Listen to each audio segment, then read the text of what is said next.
America में immigration को लेकर जो बड़ा बदलाव सामने आया है उसका असर सिर्फ बॉर्डर क्रॉसिंग्स तक लिमिटेड नहीं बल्कि असली बदलाव लीगल इमिग्रेशन सिस्टम के अंदर देखा जा रहा है। नया एनालिसिस बताता है कि इलीगल एंट्रीज में गिरावट के मुकाबले लीगल इमिग्रेशन में कई ज्यादा तेज गिरावट दर्ज की गई है और इसका सबसे बड़ा असर H1B वीजा होल्डर्स, स्टूडेंट्स और फैमिली बेस्ड एप्लीकेंट्स पर पड़ा है।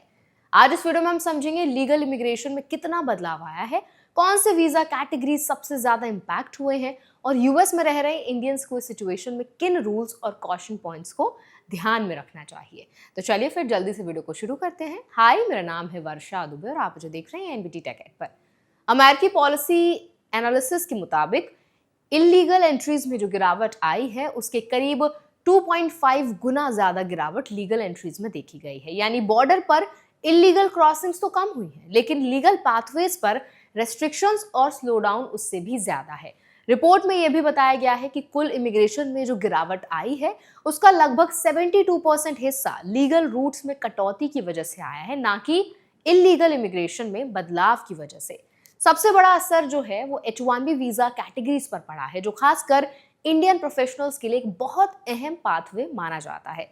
एनालिसिस के अनुसार H1B वीजा इशुएंसेस में करीब 25% की गिरावट दर्ज की गई है। इसका एक बड़ा कारण एक पॉलिसी चेंज बताया जा रहा है, जिसमें कंपनियों पर बाहर से वर्कर्स को स्पॉन्सर करने के लिए $1 लाख की फीस लागू की गई है। इस चेंज के बाद कोर्ट फाइलिंग में यह भी सामने आया कि ऐसे वर्कर्स के लिए पिटिशंस में करीब 87% तक गिरावट देखी गई है।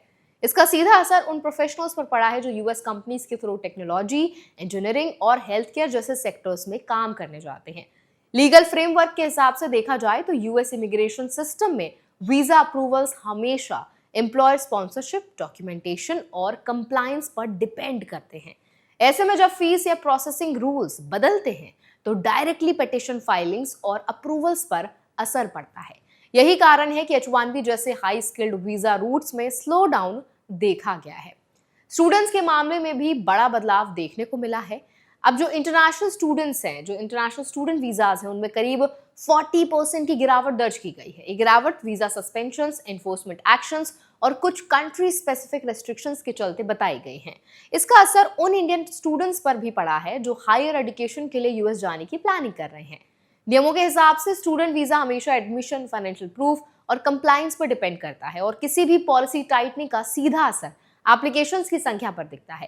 फैमिली बेस्ड इमिग्रेशन रूट्स भी इस बदलाव से इंपैक्ट हुए हैं। स्पाउस और फियोन्से वीजा में करीब 65% की गिरावट बताई गई है।